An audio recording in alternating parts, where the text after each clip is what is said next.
Man, I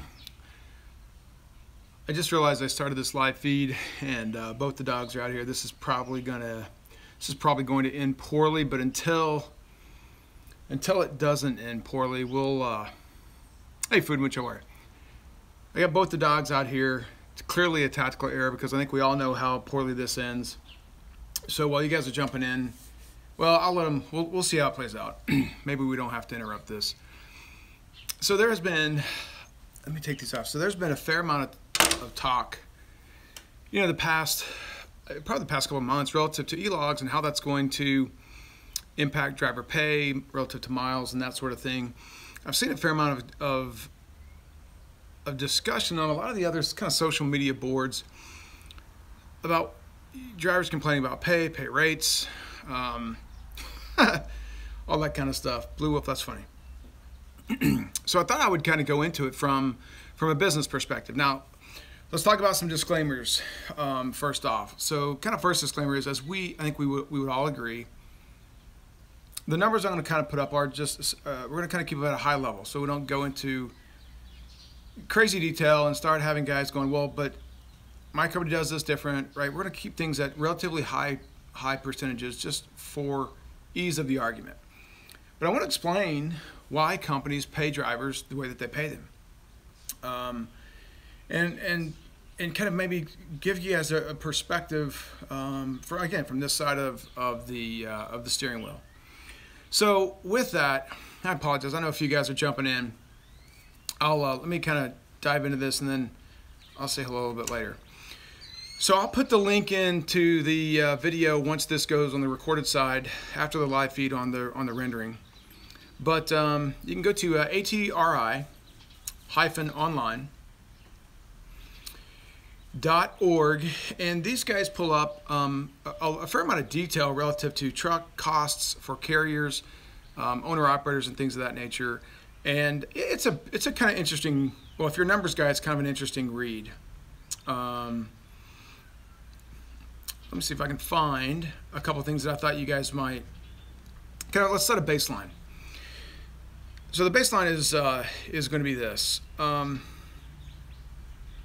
They in 2015, in fact, they go all the way back to 2008, and every year they calculate motor carrier costs. All right, so everything from fuel costs, they break it out into some level of detail. Repair and maintenance, truck insurance, permits, licensing, tires, tolls, etc., drivers' wages, drivers' benefits. You roll all that up, and here's where it gets you to. It gets you to, for 2015, about $1. Here we go. About $1.60 a mile. You're welcome, Koya. About $1.60 a mile, right, for the average carrier. What's interesting is they actually break this cost down. I have not seen it done in this manner before. So, I've kind of had this debate of cost per day versus cost per mile. They actually break it down into a cost per hour, which is kind of interesting. And they determine that if your cost is about $1.60 per mile, to break that out into a cost per hour, hey, would you guys knock it off?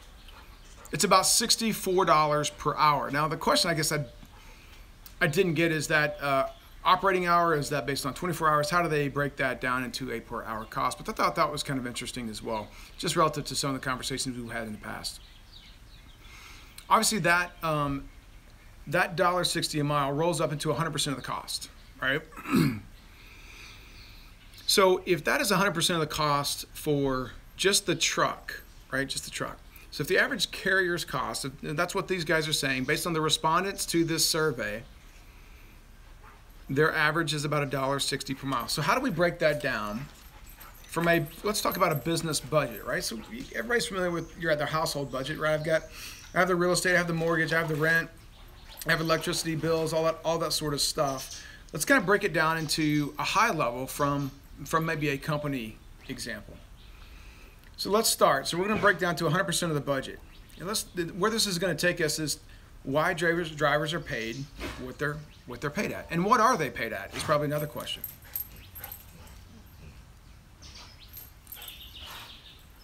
All right, so let's talk about overhead. Overhead, we're going to roll overhead into about a 50%. Hang on, I apologize. Dude, come here. Come on. Let's go. Come on. Not you. Dude, come on.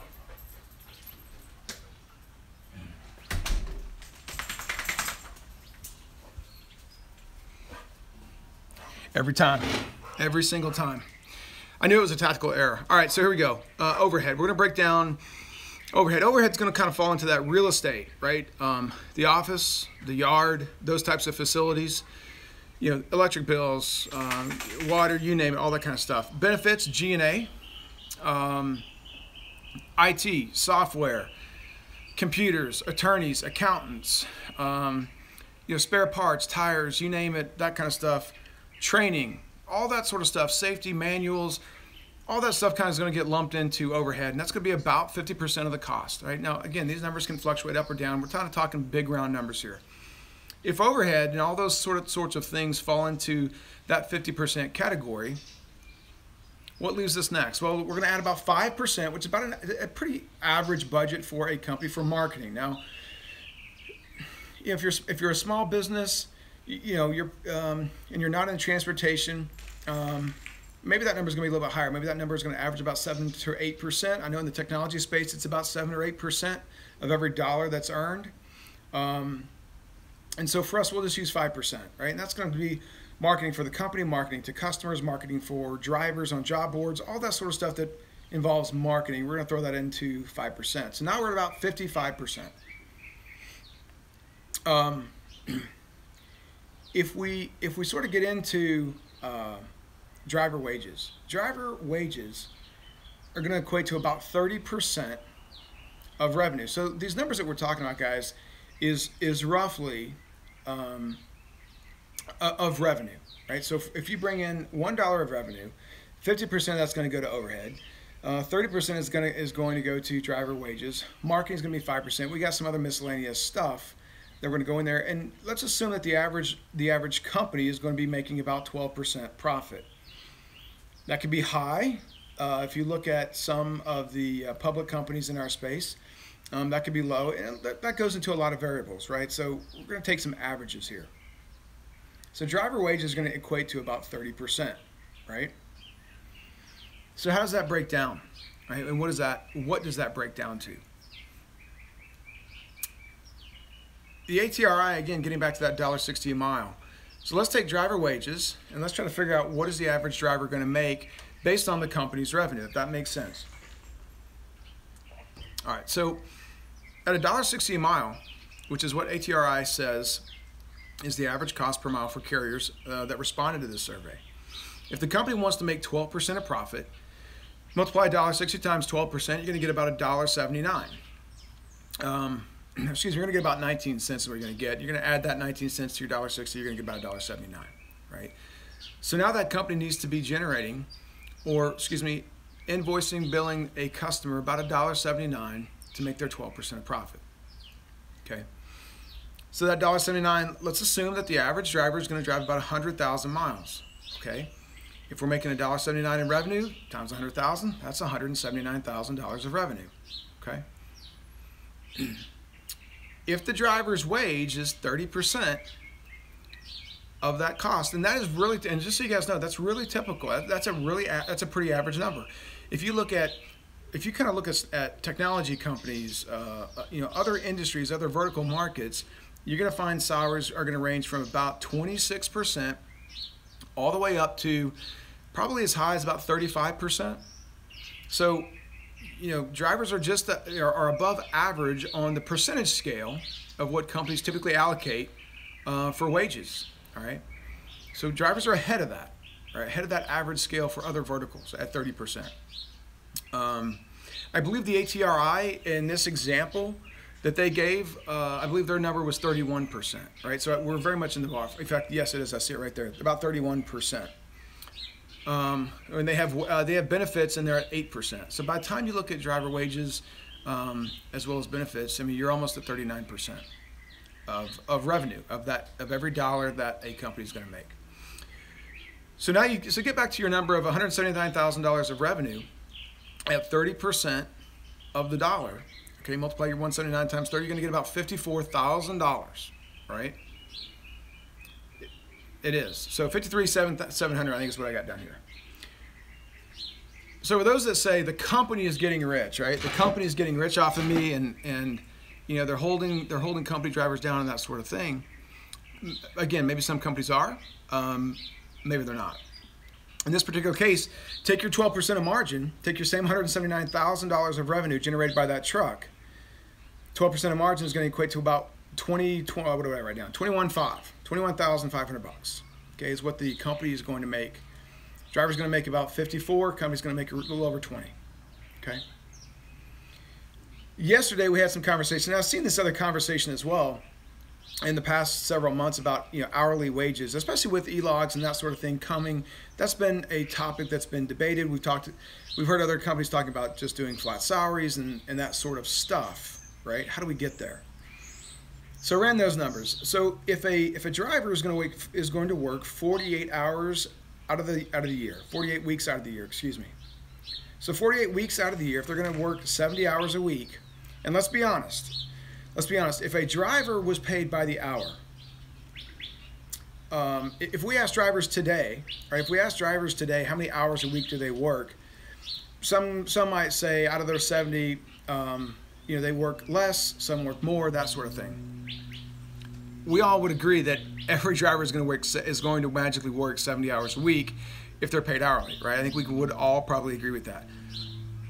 If you're making $25 an hour at 70 hours a week by 48 weeks out of the year, that's going to be about $84,000 a year. Okay, it's 84 grand. What kind of a percentage does that equate to, right? So take your $179,000 of revenue that the truck is going to produce. Take your 84 grand of salary, divide that by 179,000. You're going to get 47%, 48%, something like that. It's a really big number. That's a huge jump over what any other vertical, what any other industry pays relative to salaries, percent to $1 revenue. That's a huge number. That's a huge number.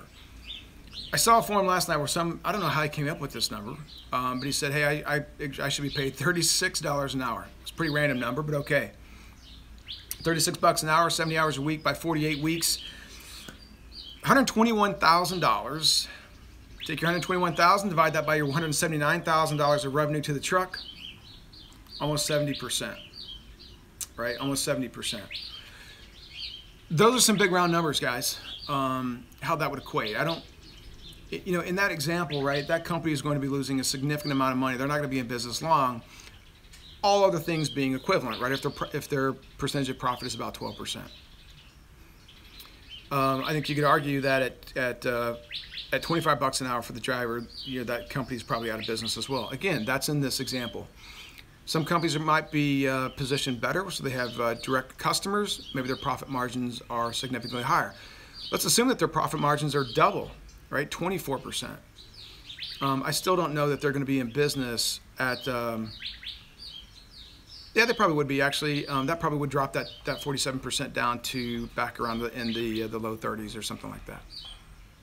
So when guys wonder, why do companies pay what they pay and that sort of thing, that's why, and that's how they get to that number. And it doesn't matter what company it is, what vertical, what industry. There's some budgeting basics that every company is going to kind of start at when they determine what their cost of goods sold are going to be, or their service, or in this case, how they're going to price their truck. That's how they're going to come up with these numbers. And so when guys wonder, why are they paid the way that they're paid, this kind of hopefully gives you guys a little bit of an insight.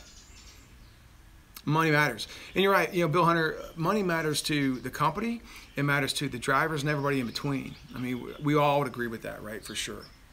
But I thought it would be interesting maybe for guys to see things from a different perspective, for guys to understand how companies create their budgeting for their operational costs and that sort of thing, and provide the salaries to their employees.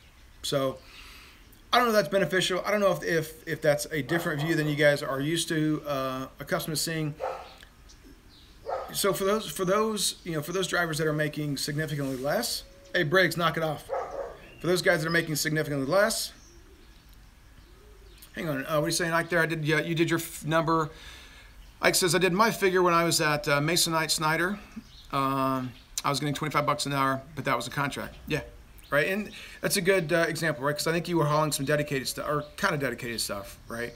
And so, you know, when you kind of run out those numbers, that's kind of where it equates to, right? So, again, I'm not saying that this is the de facto for every company. I'm not. As we all know, every driver, every owner operator, lease operator, every company is slightly different. As a basic snapshot for, you know, how to budget for, again, most any vertical, and we could break this down into really detailed numbers. It would be a long video, and it doesn't make a lot of sense to go in that level of detail because, again, every company's going to be different. But in our industry, in transportation, overhead is a huge cost, right? It's a huge cost. Marketing is going to be a noticeable cost, right? With the turnover rates and that sort of stuff that, you know, our entire industry experiences, you know, marketing is a pretty noticeable component as well. So understand that, you know, on average, guys are making about 30.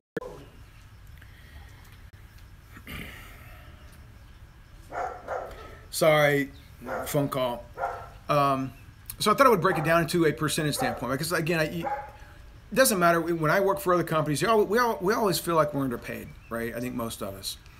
There are a few of us that, you know, we know that we're dogging it, we know that we're getting paid, and we're not producing like we could. But by and large, I think we all feel like we're underpaid.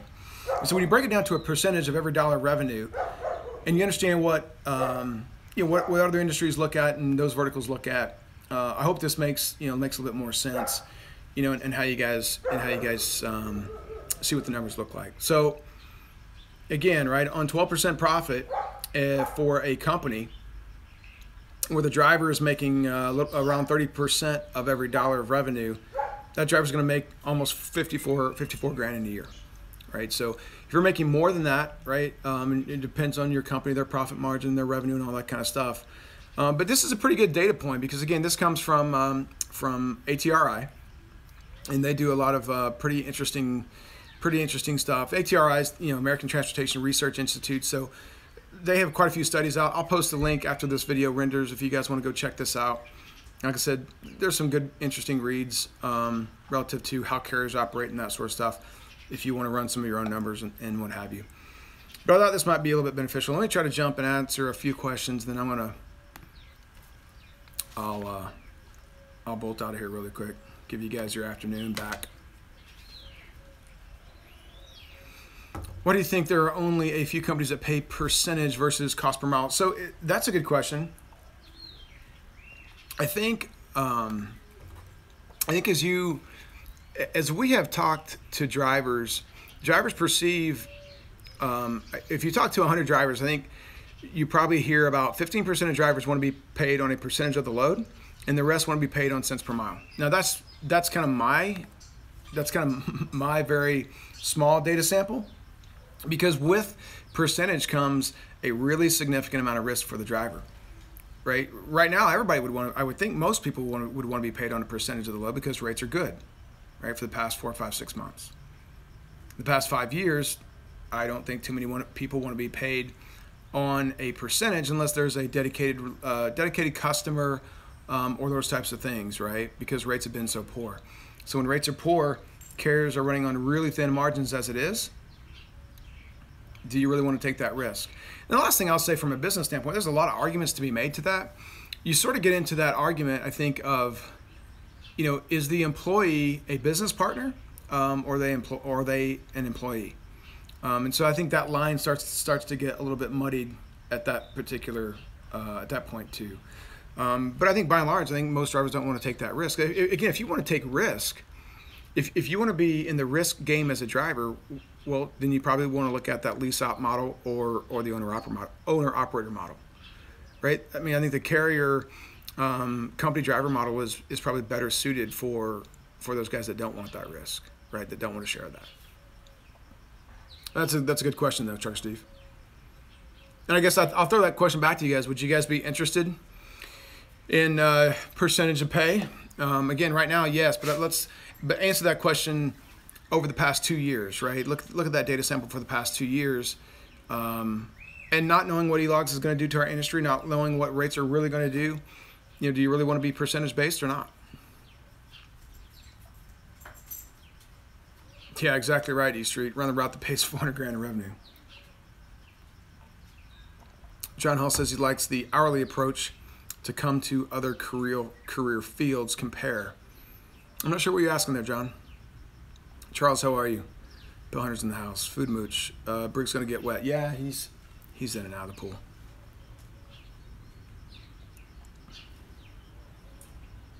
Joey Wild says it wouldn't be 70 hours a week. Can't drive to the last second of the clock. No, Joey, but again, what we're talking about is working, right? We're talking about hourly pay in this example, right? So, I suspect all of a sudden your pre-trips are probably going to be 30 minutes instead of 15. Let's be honest. Maybe not. Maybe I'm wrong. Food Mooch is answering Hull's question. John Hall says, I'm just saying meeting can be good or bad for you. Be prepared for both. I'm not, I guess you're talking to Food Mooch. I'm not sure. Oh, yeah, hey, really quick. I gotta do something. I gotta say thank you. I don't know how many of you guys know Shadow Wolf. He sent me this hat, right? So Shadow Wolf, thank you. Thank you for sending the hat. I appreciate it. I did, in fact, take a shower today. I'm a 2-shower day kind of guy, so I took one today. This morning. I'll take another one tonight. But I want to say thank you to Shadow Wolf. If you guys haven't checked out his channel, interesting character, interesting guy. Has been driving for a while, has some good experience, and so check him out. He's a really good guy. He does some vlogging.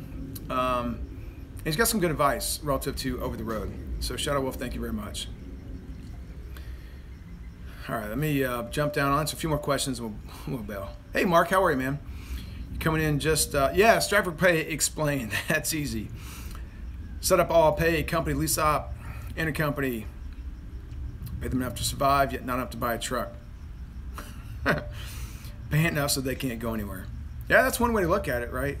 It is, for sure. For sure. Hey, Howard's in the house. And as is. Oh, look, everybody's coming out of the woodwork once I put on Shadow Wolf's hat. Look at that. That's great. I got to wear this more often. Yeah, Mark, I was talking about kind of things driver pay explained from a percentage perspective. I don't know when you jumped in. I don't want to be incredibly redundant, but it's kind of breaking down for every dollar of revenue that a company makes, how that would break out from, some of the basic costs to the company, overhead and marketing and G&A and that kind of stuff. 5 minutes ago. Well, look, I won't repeat it all, but I'm basically looking at explaining driver pay from a company's perspective and how they would look at it from a budgeting standpoint, and explaining that, drivers are average in our industry paid about 31% out of every dollar of revenue that the company makes, and how that relates to other industries and that kind of stuff. So there's my shameless plug to catch it on the replay side. Eric Cornelius is in the house. Money's overrated. Pay in Bitcoin. Have you guys noticed, Howard? What was the name of that company? There's some company that's getting into the transportation space, and they're wanting to pay by kind of the Bitcoin type of thing. I was listening to that conference call here the other day, and it's interesting. It's interesting. John says, I'm underpaid at FedEx. I make 50 cents a mile. UPS pays 70 cents a mile. Right, I guess so. But then again, and let's ask a lot of questions there, right? So what are the benefits like? Are they similar? Are they different?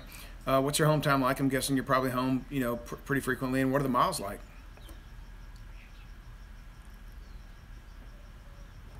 Food Mooch was complaining about a dispatcher line. Some drivers get paid. Joe Harding. Note to stay. Let me make a note to self. Doc Joe Harding's pay. Yeah, blockchain. You're right. That's what it was.